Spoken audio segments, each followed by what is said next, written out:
The Beef and Barnzy Show, brought to you by Bowlersmart.com, trusted by bowlers around the world since 2004. By Lightning Strikes Bowl, home of Bowlers Mart Pro Shop. By Platinum Ford, drive the difference. By Fire Lake Bowling Center, 24 state-of-the-art lanes. By True Grit Coatings, drive on our passion. By Roll to Grip, king of them all.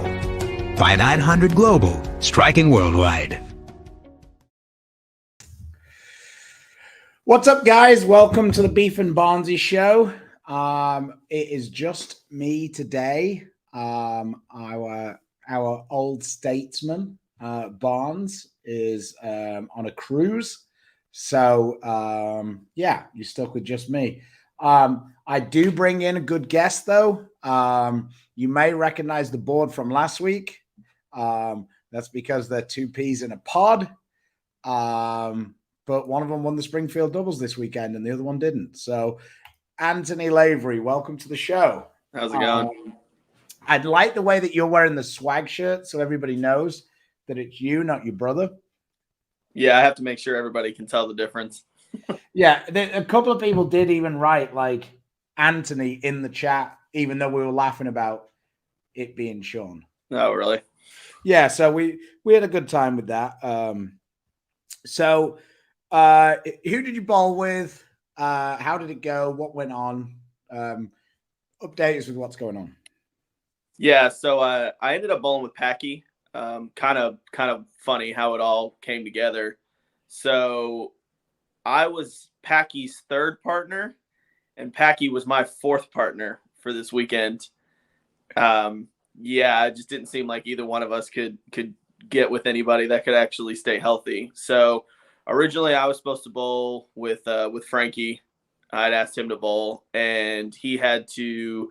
This tournament was supposed to be last weekend, and then we had a regional last weekend, and then there was a big doubles tournament in St. Louis last weekend. So Kevin went ahead and decided to move it to this past weekend from the weekend before that because there was nothing going on this weekend. So when he moved the weekends, Frankie had to go to, I think, Costa Rica or somewhere this weekend. Yeah, and so he wasn't able to bowl anymore. So I was like, okay, no big deal. So I asked Jacob to bowl because we've bowled a couple doubles tournaments together before. So I was like, man, that'll be a good team. And so I asked Jacob, and Jacob said he would. And then the 2 Mondays before the tournament, he messaged me and told me he hurt himself at league and he wasn't going to be able to bowl. So by hurt himself, he meant dislocate his thumb. Yeah, I mean, I didn't even know that was a thing, but Greg Thompson actually messaged me too and was like, it was pretty disgusting. So yeah, Jacob ended up hurting himself. So then I was like, okay, well now I'm on to my, option, my third partner now. So I kind of made a Facebook post because I'd asked a bunch of people and nobody could really bowl, or they couldn't bowl, or they already were bowling, or were busy, and so there was just nobody really to bowl with. So I went ahead and made a Facebook post, which I don't like doing. Gene Perez actually reached out to me and was like, "Hey, yeah, that's who you were supposed to be bowling with. I remember that now." Yeah, Gene Perez was the third one. So he was supposed to bowl with somebody, and they weren't able to make it. So he reached out to me and was like, "Hey, I've already planned to come. Whatever." I was like, "Okay, cool." And then he messaged me Tuesday and was like, "Hey, I'm not sure I'm going to be able to bowl. I hurt my ankle." And I was like, "Okay." I was like, "Well, I don't want you to bowl hurt. You're injured." And he was like, "Well, yeah, I saw Kevin need a partner." So he's like, "Man, go ahead and bowl with Kevin." And so I messaged Kevin, and Kevin was like, "No, I want to bowl with like a local bowler. It's my own tournament. I don't want to bowl with like another PBA guy." And I was like, "Man, that's fully understandable." So then I don't remember who had told me, but somebody had told me that Packy didn't have a partner because Kyle had actually hurt his back again. And so Sherman. Yeah, because Packy was supposed to bowl with Kyle Sherman. And so Gene was like, "I can come if you need me to. If you need How could they bowl together? Because you couldn't have two bowlers with a national title. You can have, if you had a national title, you could still bowl with anybody. Right. You okay. I thought he did something with the rankings as well. No, he didn't. It was literally just two national titleists where they couldn't bowl together. Right. Okay. So Gene said that if if I absolutely needed somebody, he would be there. But he was like, my ankle, I hurt my ankle. So I was like, well, let me see what I can do. And so like Wednesday evening, I reached out to Packy and asked him if he wanted to bowl. And I guess he had asked his roommate if he would bowl because he needed a partner. And when I asked him to bowl, he asked his roommate, he was like, well, are you going to practice this week? And he was like, no, I'm not going to. And he was like, well, then I'm going to bowl with Anthony. And so we ended up bowling together. And somehow it all worked out in the end, and we were able to get the win out of it. But pretty crazy sequence. So Cody Myers said, in the words of Tom Hess, "Good morning, Sean." Tom Hess is probably the person that's around me and Sean the most that can absolutely not figure it out. Well, Tina was for a while, and then I gave her the tattoo hack on the arms, and now you're trying to catch it with Sean, so you're just messing with her. She's bowled a couple of times with Sean now, so I feel like she's got a better grasp. I bowled snowman doubles with Tom a couple years ago, and I can't tell you, even though I was bowling with him and he knew who he was bowling with, I can't tell you how many times I'd come back and he'd be like, "Man, great shot, Sean. Great shot, Sean." And I love Tom to death. He just cannot. He just can't figure it out. I figure that if you can't tell, you better to just say the same name every time, because at least you've got a chance of being right 50% of the time. Yeah. So Nico said, do we have any thoughts on big bowling not being PBA approved? Probably one of the least shocking things I've ever seen. The writing had been on the wall for quite a while, I think. Somebody said that they like the shirt. Yeah, it's back available on beefandbarnzy.com. It's I'm celebrating. Oh, I feel dirty saying it. I'm celebrating Travis Kelce and his 4 touchdowns last night because I've got him in fantasy. I feel like I'm cheating on Gronk every time I cheer for him. Fuck Travis Kelce. But anyway, he's my fun story. Barnes offered me a trade in our fantasy league, right? And I'm not sure that Barnes grasps. Maybe he does, but he doesn't seem to grasp that I'm not an idiot, and that B, the point of a good trade is we both get something from it. Yeah. So he wanted to give me Henderson. Is it Dean Henderson, the running back for the Rams? Darrell Henderson, yeah. Darrell Henderson, right? Yeah. And I already have Cam Akers. So I don't want any part of that because that's a disaster. Yeah, that whole situation's and Juju Smith-Schuster. So that's what he wanted to give me. And he wanted from me Alan Lazard and J.K. Dobbins. And I'm like, why would I give you the better running back and the better wide receiver? Like, are you insane? No, go away. That kind of seems like the trade that I could see Chris offering. Yeah, like you give me Juju Smith-Schuster, who stinks, and then you give me the other running back in a backfield where they can't decide which one's which. Cool. Yeah, that's an awful trade. That wouldn't even. J.K. Dobbins is going to be so good. Like, even I don't think I would have taken Smith-Schuster and Henderson for just J.K. Dobbins. Like, I just think he's going to be so good in that offense with as much as they run the ball and everything. I've put up with the shit for 3 weeks to be able to get him. Yeah. Same with Lazard. And now Chris is like, hey, do you want to trade them? No, not for nothing. Yeah. Like, maybe if you gave me one really good wide receiver, I might give you J.K. Dobbins and Lazard, but no. That's the kind of thing that's got frustrating for like fantasy football. Like, I love playing fantasy football, but that's the thing that's frustrating in all of our leagues. It's like nobody trades. I mean, we have guys in our league that'll have 7 running backs and no receivers, and I'll have 5 really good receivers. So I'll try and trade a fair receiver for a fair running back, and they won't do it. It either has to be completely lopsided in their favor or they won't do it. So they just lose every week because they have no receivers, because they won't make an even trade to make their team better. It's just trading is like non-existent in fantasy football anymore. Like, nobody. Yeah, no, I agree. All right, let's quickly. It does seem like Kyle is the healthiest cripple that lives. He manages to hurt himself a lot, and he seems to have pretty good technique. He doesn't look like he puts a lot of strain on his body. I think he throws it great. But yeah, it's been a bit of a struggle for him to stay healthy. It's crazy to me. As good a shape as he's in, and like as little movement as he has when he bowls, like it's not like anything that's, crazy. It's crazy to me how much I always like hear that he's hurt or hear that he has something going on. Hey Renee, long time no see. Nice to see you. Andreas is coming from The Hague in the Netherlands. He says congrats to Mr. Lavery Spa. So that's Thank you cool. very much. Much appreciated. Morning, John. Rick Ramsey, what's going on?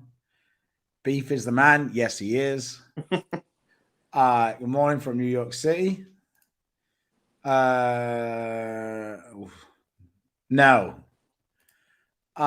Will you be at Astro? No, I'll be at Mel's tonight.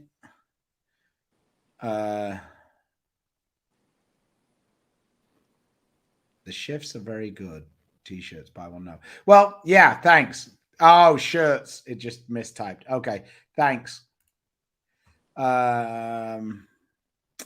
Rumor on the streets is that he's coming back to Storm, but I don't know. I've got no info on that other than what I read on Facebook. So yes, Dean Henderson is the backup keeper. He is Nottingham Forest keeper now. That's what I was getting confused at. English soccer. Oh, what's going on? Yeah, just an awesome guy.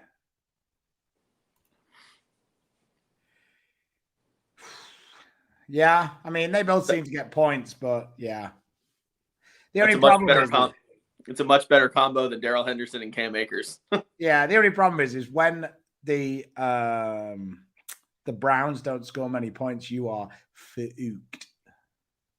Yeah, especially if you're running both of them out there. Brian Poga says, so Chris is tight with his wallet and his roster. Shocker. Well, we can't say he's that tight with his wallet because he's on a cruise right now. But it is only 5 days. He probably did the timeshare class to get the free cruise. Don't know, but I hear that might be a possibility. Not sure.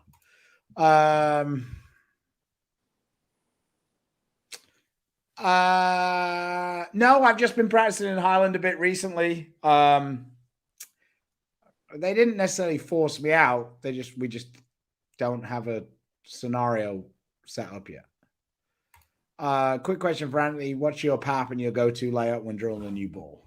My PAP is 4.5 over and 1 inch up. And basically for me, every time that I drill a new ball, I use my same just standard 5-inch pin above the middle finger layout. I made a post about this the other day that, every time I drill a new ball, whether it be a similar core numbers to balls I've already drilled, or similar covers or everything, I always like to drill the first one the same to see where it stacks up in my bag. And, even though two balls may be similar, once you actually get them on the lane, for me, they could be drastically different. So I always like to drill the first one the same every time I drill it. So just pretty simple 5-inch pin up over my middle finger layout, pretty simple. Yeah, we spoke about that quite a bit when you moved over, didn't we?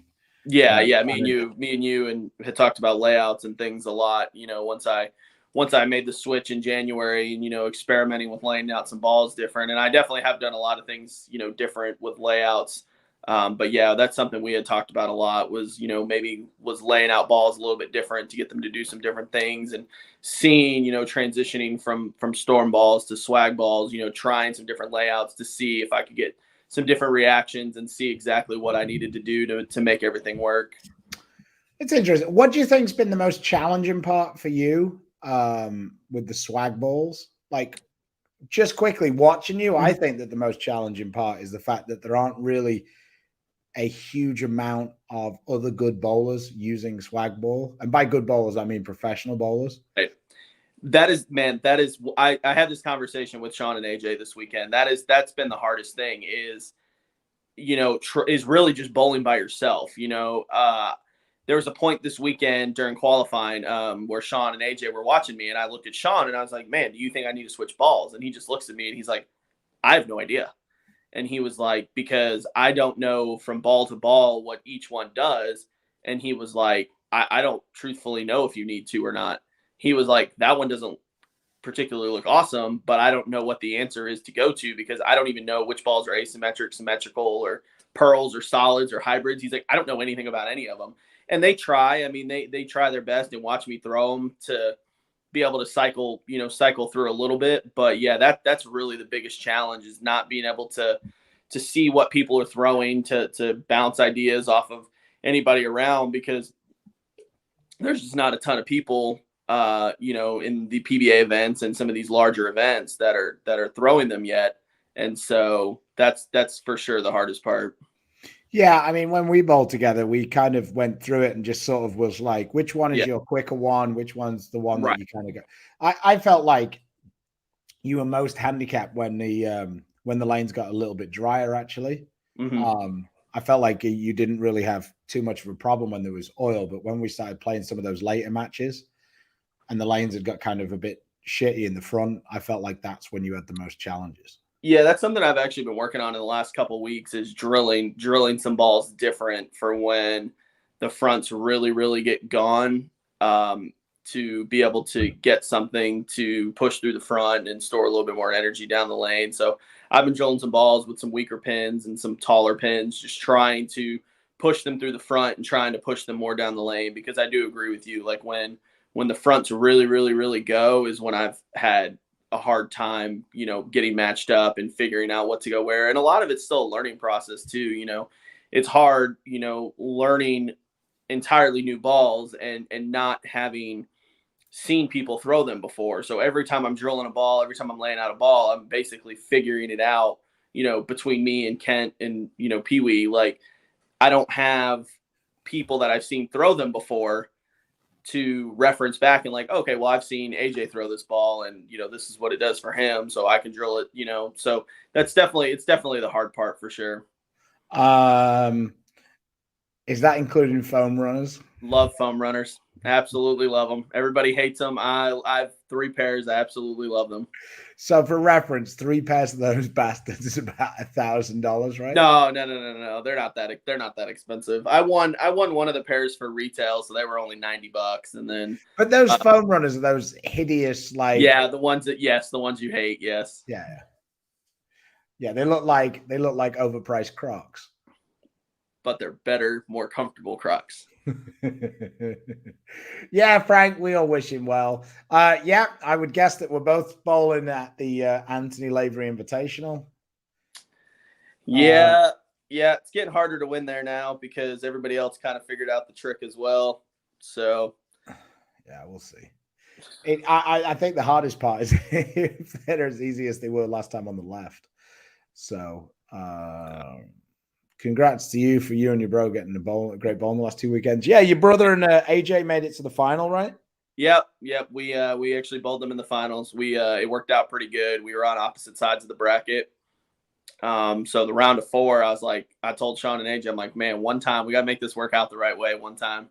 And we were fortunate to win 3-2, and they won, I think 3-1. And so we ended up bowling them in the finals before we swept them out the building. Yeah, of course. That bitch up. Yeah, kind of hard not to. I mean, 2 people I'm with all the time, and Packy's friends with AJ and Sean too, so it's kind of hard not to. Me and Sean Lavery are always like that. Sean Maldonado are always like that in Houston. Every time we get towards the top too, it's like, yeah. Yeah, it's just hard. It's just hard not to. You're talking about so much money, for a tournament, so much difference in money between first and second. So, I have no idea. I just work for the company. I don't make any decisions. I would doubt it, but he won the Springfield doubles this weekend. EJ won his own tournament in his regional. Don't really know what to say about that. Congratulations to him. I guess he said it's the 3rd time he's won it in 5 years of the tournament, and he's bowled 3 times. So I guess the cross in that place is kind of a little more old school. Having some insider knowledge is quite helpful, I guess. I would guess that Marshall was wearing the only shirts that he had that were PBA legal, because his big bowling ones he can't wear anymore. And I guess he hasn't got any EFX jerseys made yet. So I did see that on a post that he had commented, or somebody really close to him did say that he was only wearing them, that nobody knew what was going on, and then he was wearing them because those were the only jerseys that he had that he was able to wear.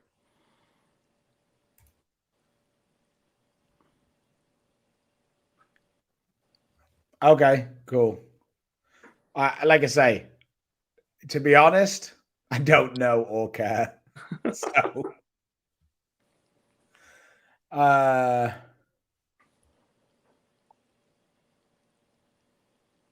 they're already in Wichita Falls. They moved everything from California to Wichita Falls. I think they finished the move about 6 to 8 weeks ago. oh, okay. Just the cost of running businesses in California right now is just astronomical. And, Texas is just such a better place to be, if we're all being honest. So they decided to. The beach isn't quite as nice in Texas. The beach is definitely not as nice, but yeah, they had a couple different options. We talked about it, and I think they were looking at Lubbock, Amarillo, Wichita Falls, and there was somewhere else. And they fell in love with Wichita Falls, the people there, and the city, and everything there. So they ended up. So they're gonna rebrand as Texas Bowling? They are not. That is not. They've got asked that a million times, and that's definitely not in the plans right now. I doubt they've got asked it a million times. They've only got about 12 customers. It's been quite a few times that they've been asked. Sorry, that was unnecessary. I'll take it back. Sorry, I was just trying to be funny. No, just another $10,000 check. Yeah, no.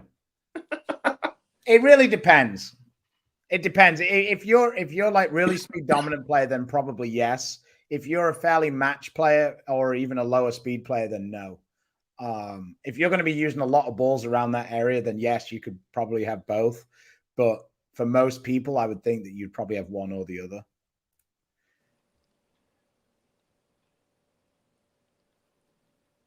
Your buddy Jason says, "You got any you need to get rid of?" I'll bring you a couple balls, Jason. Hopefully, it covers my my room and board for the weekend. Yeah, he seems to. I think Rhino's left-handed. I think he can bowl pretty good with anything.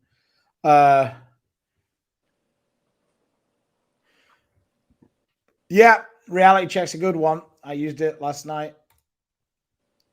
What's Anthony's favorite shoe that he currently owns? I do have a pretty good collection. My favorite shoe by far that I have is my What the Paul SB Dunks.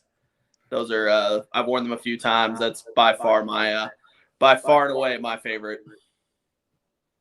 It would seem not. I think the Big have stopped being PBA registered, so it's pretty hard for a professional bowler to stay with the company if they can't use the balls. I'll ask you the same question I asked Barnes. You have a major double tournament coming up. You have Stu, Barnes, and me to choose from. How quickly do you pick me? Oh, man. Alan, you're my 84th phone call, I promise. Favorite ball to throw on the lanes? I don't know. I have a lot of favorites. I like the Infinite Physics quite a bit at the minute, though. She did work when me and Anthony bowled together in Longview. The ball was pretty good that weekend. That was a nice little walk down against Joe. Yep. Shit. I'm gonna have to go and get another ball. Basically struck every shot with it by the time I got back, so that was good. Foam runners. Cody. Ball selection this weekend is easy for him. Purple ball up the gutter for his 7,000th title in Odessa. We'll see. We are bowling on Cheetah. There will probably be some big bro burn-ups going down the lane for me. Keith Lesko, Texas better than California for businesses? No way.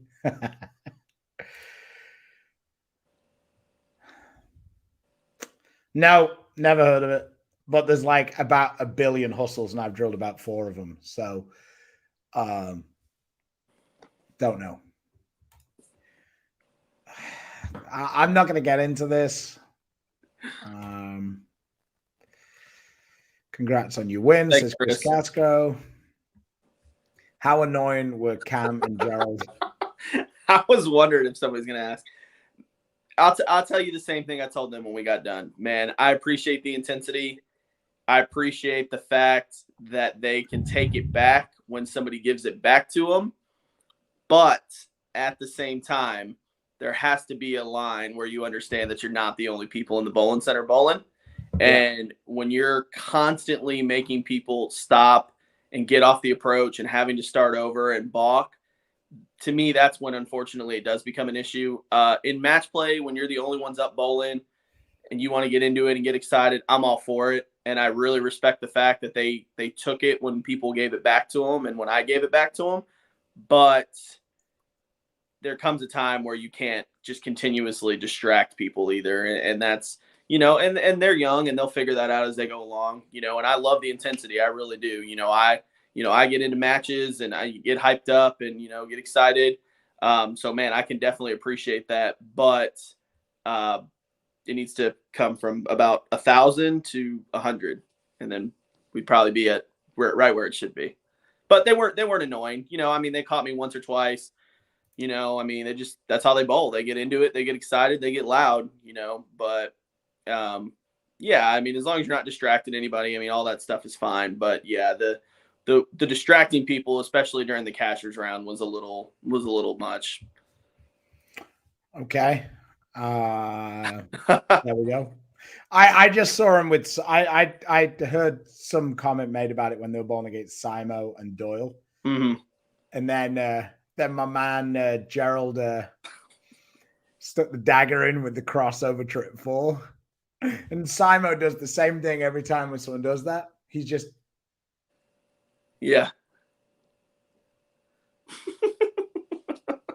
just glaring at him the whole way back while wiping his ball.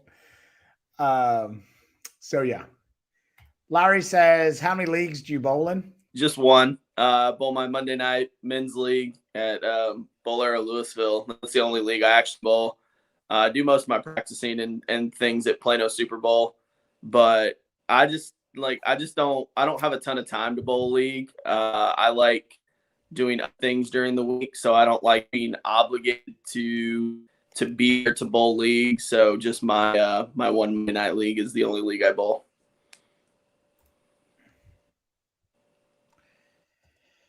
Probably, yeah. If you like the gem, the supernova is probably a decent step down, like a little bit cleaner, a little more off it.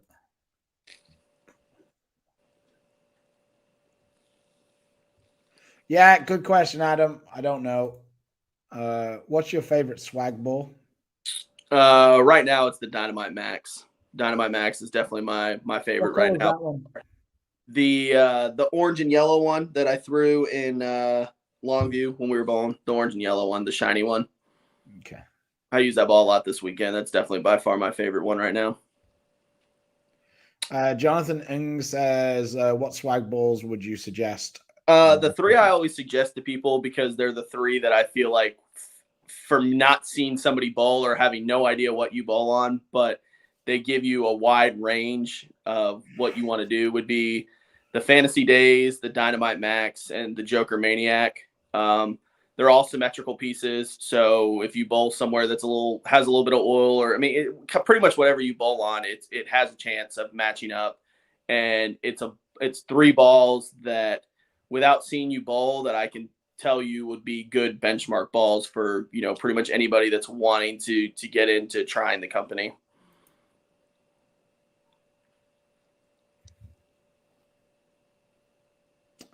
Okay, that sounds good. Sorry, I got distracted by something. The Night Road has moved up to my favorite. Yeah, definitely a good transition piece. I use that one in Longview also.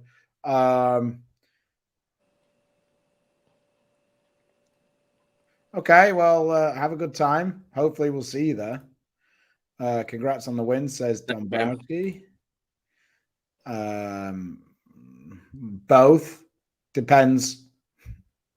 He's a Vice guy. I'm a Turbo guy, so you never guess which one we think's better. How was the match with Nate and Martel? It was a strike-a-thon. They bowled awesome in qualifying. I mean, absolutely fantastic. We got the first game, we tied 247, and we had to have a roll-off. And they did the roll-off where the same person kept throwing the shots. So I think after the fifth roll-off shot that Packy and Nate had both struck, I asked Martel if he just wanted to go to the bar and let them finish the match. And then, of course, I jinxed myself on that one, and Packy got 9 on the 6th shot for us to lose the first game. We bowled 270 to their 230 the next game, and then we bowled 250 to their 230, and then they bowled. We actually had 279 going in the 9th, and they had the front 9. So Nate threw the first one in the 10th to shut us out. They ended up bowling 286, I think, that game. And then the third game, we bowled 279 or 268 again to take it. But it was a strike-a-thon. It definitely felt like the first team to miss was possibly going to lose every game. But they bowled fantastic. I mean, they lapped the field in qualifying, and they were 300 ahead going to the bracket. It was pretty disgusting how good they bowled. Yeah, no, I heard they were they bowled awesome in the qualifying. I mean, They did. Martel's fantastic. Scores were ridiculous. Yeah, I mean, he bowled 450 over, I think, for 7. He almost averaged 270. It was a joke. Yeah, it was unbelievable. And then Nate bowled probably the 3rd or 4th highest score in the building to pair with the highest score. There you go. That's kind of where we see it. Danny being funny. I thought you were talking about That's the other one. All road versus night. Absolutely miles apart. What's more fun, doubles or singles tournaments? The ones you win. I can agree with that. They're all fun when you win. What are you doing if you're not bowling? I feel like that might be a sorted question there, mate. Like, I think that's a bit of a dig. Man, it just depends. I have a lot of things I like to do, you know, anything sports related. You know, I'm really big into sports. I do a lot of the daily fantasy stuff. I do a little bit of buying and reselling on the sneakers. So we're pretty fortunate here that we've got, you know, 10 or 12 really good sneaker stores around here to go to. So I go visit those, you know, every once in a while and do a little bit of buying and reselling. I've been getting into a lot more stock stuff lately. So investing money in stocks. Man, just anything to keep anything. Big time. No, I'm not quite on Rockefeller. Not quite on the Chris Barnes level yet, but sell. Yeah. But yeah, I mean, just anything sports related. I hang out with my friends. You know, Sean's trying to get me and talked into playing golf. I'm not really sure if I'm sold on that one yet, but he keeps trying to get me to go swing the clubs with him. So, you know, it's just, you know, it's just hard. You know, I spend so much time at a bowling center, bowling tournaments and practicing. And, you know, my one league I do bowl that, you know, that's the reason I don't want to bowl 3 leagues a week is because I have to take a little bit of time to separate myself from it and do other things to actually enjoy my time. Yeah. Glad you're able to partner a great one at least. It definitely worked out for sure. It definitely looked like it was there should have been a righty part. Not really, man. Honestly, like the scores were pretty close. I mean, you could get them pretty good on both sides. Like there wasn't many righty teams though. Like there, well, I mean, yeah, I mean, it's just you know nowadays with seeing house shot tournaments or modified house shots, like it just seems like the left just always ends up being a little bit better. So it does seem like. Which brings me to the question: why do lefties bowl with a righty? Because if you were left-handed, why would you waste your time? I don't know. I mean, it's tough because it's hard to not bowl with who you think the best bowler is that you can have as a partner, whether they be left or right. Get a PBA title, it's real easy. PBA choice titles. Becomes way smaller. Yeah. I mean, PBA title, yeah. I don't know, honestly.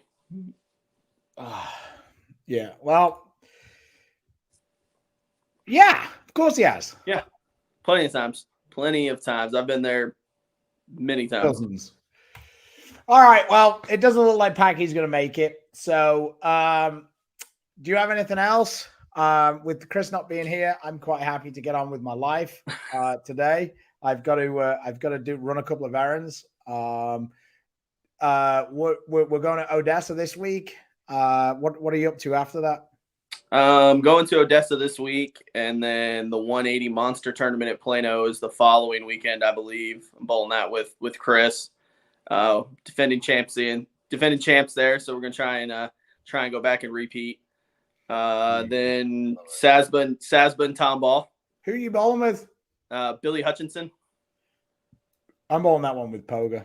Yeah, I remember we had talked about that because I didn't know he was 50 when we had talked about that because you told me you were bowling with him and I didn't know he was 50. Yeah, just recently.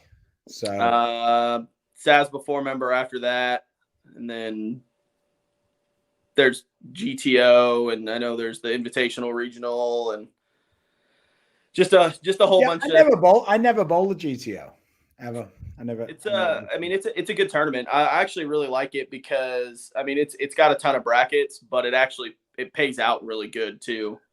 So no, it's just one of those things that nobody's ever asked me, so I just never. Yeah. And the other thing as well is it's absolutely miles from our house, so it's got to be 7 hours for you. 9, I think. Oh, really?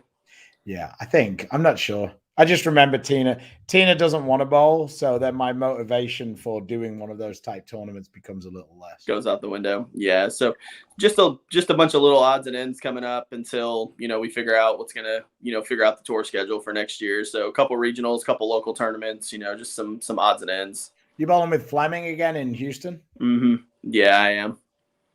I got the cheat code for that one. To be fair, you thought you had the cheat code last year too. We did. I came third. Who won that one? Yeah, you did. I that's fine.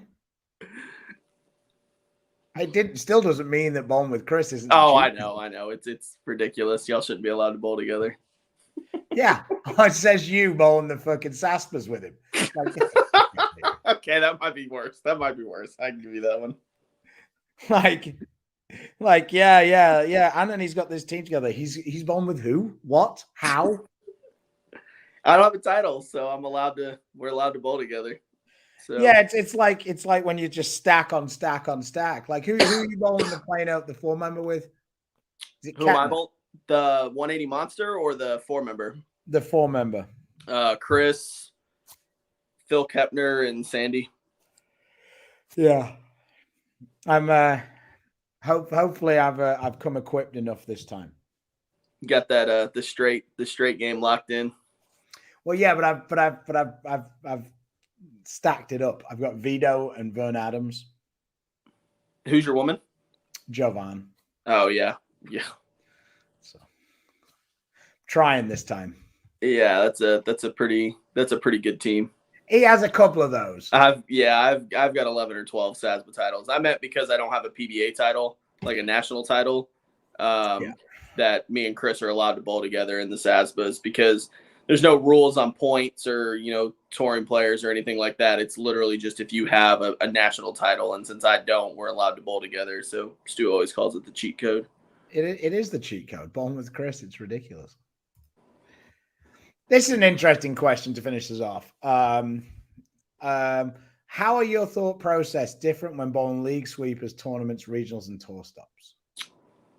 League is fun for me. I separate league from everything else I do because I want to win and I want to bowl good, but I'm also there to enjoy my time with my friends and hanging out with people I don't get to see all the time and just really having a good time.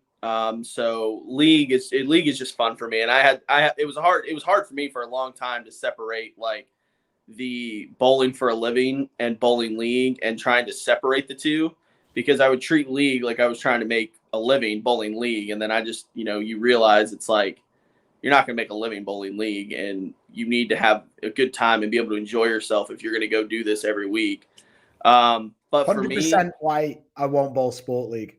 Oh no, I would never bowl a league on a pattern. I would absolutely never do it. Louisville bowling on Monday nights feels like a pattern every week, so that's hard enough. But yeah, I could never do that. The competitive, when I go to league, I have to turn off the competitive mind and just go have a good time, hang out with my friends, and try and win. But everything else, I kind of treat it the same. I'm there to win, and I'm there to perform and do the best that I can, and the moves and the decision making and the more technical aspect of it's a lot different, but my thought process is always the same. It's knocking down 10 pins, it's figuring out the lanes, and it's winning the tournament. It's the same. I'm very competitive, and so it doesn't matter if I'm bowling a $60 sweeper at home or if I'm bowling, a regional or tour stop. Like, I'm there to win, and second's not acceptable. So, that's my thought process of every tournament that I go into. So there you go.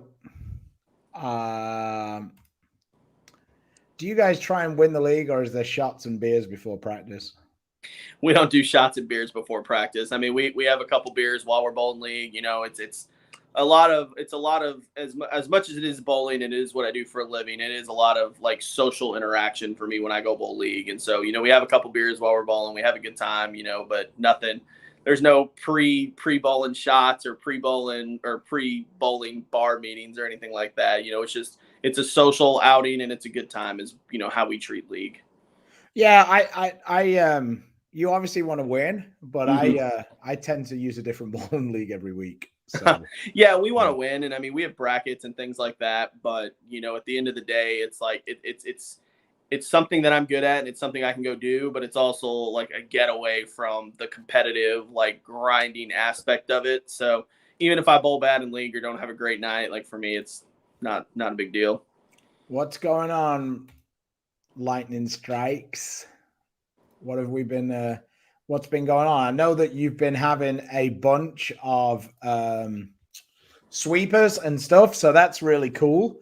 Down at Lightning Strikes, they've been opening the bowling center up, despite having some challenges with water and some issues with food and stuff. They've been running sweepers to try and get people things to do. So that's been cool from a community aspect. I wouldn't expect any less from Mr. Robert Eddy. So yeah, we're all thinking of you guys down there.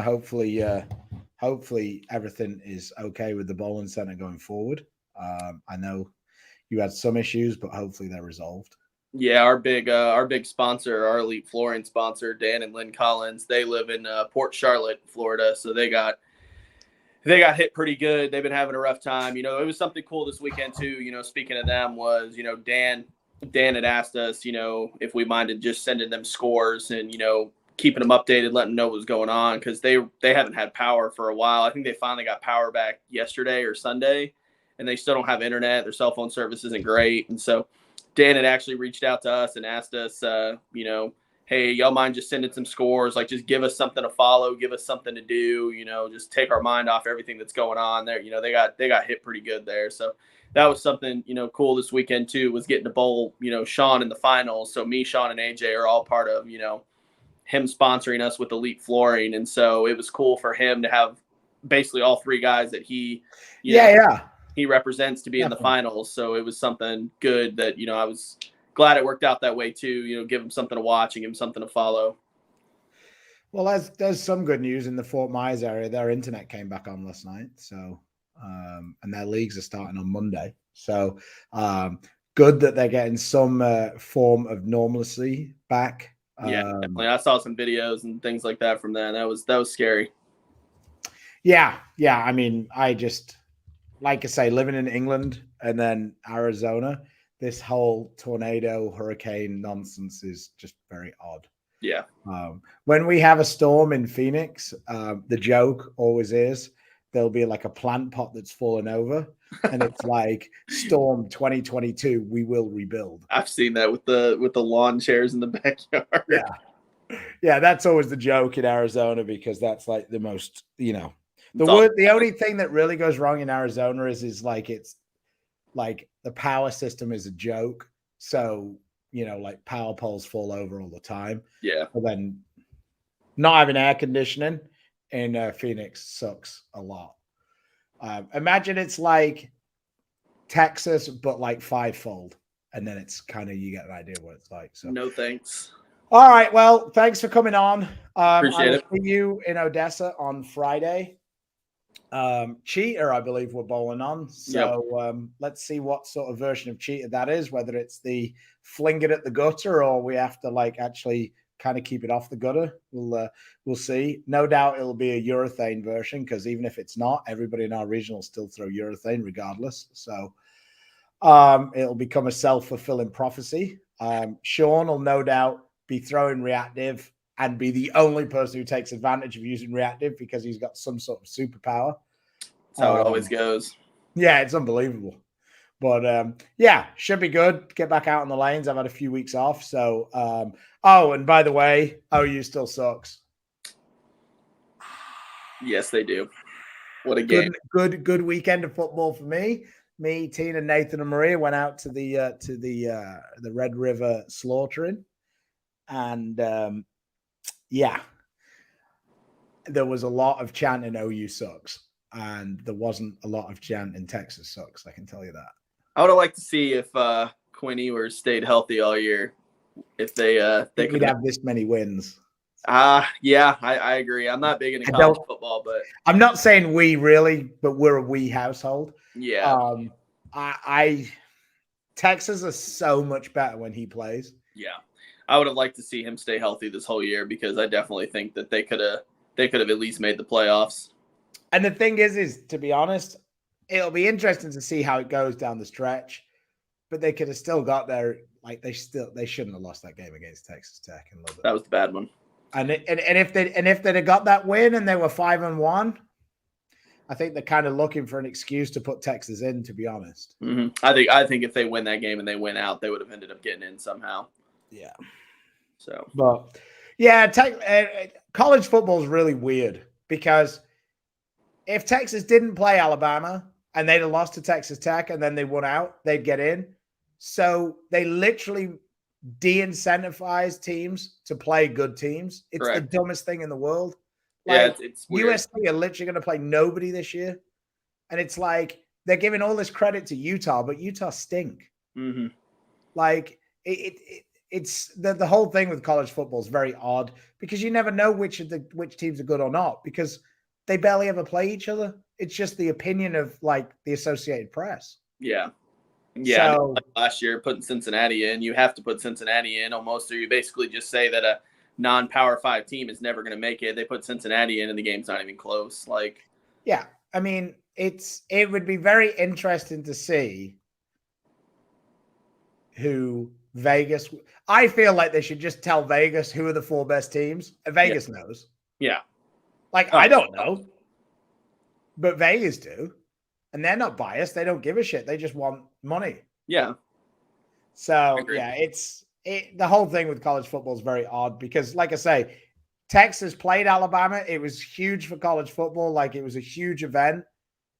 But if Texas don't play that game and they end up winning out, they're going to be like whatever it is and 2. But if they don't play Alabama, they'd be whatever it is and 1, and then they'd get in. Yeah, if they just scheduled like Coastal Carolina Christian Academy for that weekend and beat them 72-0, like, yeah, I mean, it's so strange. I agree, and that's a lot of reason why I don't watch it. I mean, I don't have any ties to a team either. Yeah, but I don't watch it because I just don't like the way it's all formatted. Maybe when they go to this 16-team playoff or whatever they're planning to do. But I almost think that's going to make it even worse, because none of these the teams are all afraid to play against any good teams. So then you have like 3 months of just bullshit football that nobody cares about. Yeah, it's tough. That's why I've just never, like I said, I don't have any ties to a team, and so that's why I've just never really got into it. I just don't like the whole way it's structured. Yeah, I mean, whatever. It kind of is. It kind of is what it is. It's just like I say, when you watch it, it just, and it's not a Texas thing. Like, there's loads of teams who do it. Like, there was the one year Oklahoma played Ohio State, and whichever way round that was, punished the other team. But they were both like almost playoff teams. Yeah. Why would you punish either one of them for a loss? Because now you're just making it so. Yeah. Like, even in Utah's defense, Utah went out and played Florida this year. But if they don't play that game, they just play on the West Coast in the pack. Yeah, it doesn't make any sense, because if you win that game and then that team ends up playing bad for the rest of the season, you don't get any credit for the win anyway. Yeah, and then if you lose, you get a loss. Yeah, it's a no-win situation for sure. Yeah. But anyway, whatever. So that was fun, and then of course our Patriots shut out the Lions, the most potent offense in football going into this week. Shut them down, baby. Shut them down. 75-0 this weekend. So yeah, it was nice. Didn't see the opposition score once. It's a good weekend for you. Good Yeah. weekend. Yeah, I enjoyed it. Got a little bit of tan. Maybe Lesko won't give me as much of a hard time. My legs are like slightly off white now. They're not full perfect white. So, all right. Well, thank you for coming on, and thank you to the sponsors who make this happen. They are Storm, Rotogrip, 900 Global, Vice, Coolwick, Turbo, 3G Shoes, Bowls Mark Baker Bowling, Fire Lake Bowling Center, and Platinum Ford. So thanks for joining us. I will be back on Thursday by myself. I will endeavor to find somebody else to chat shit with, and we'll have a good time. So stay safe, stay healthy, and we will see you later. Take it easy.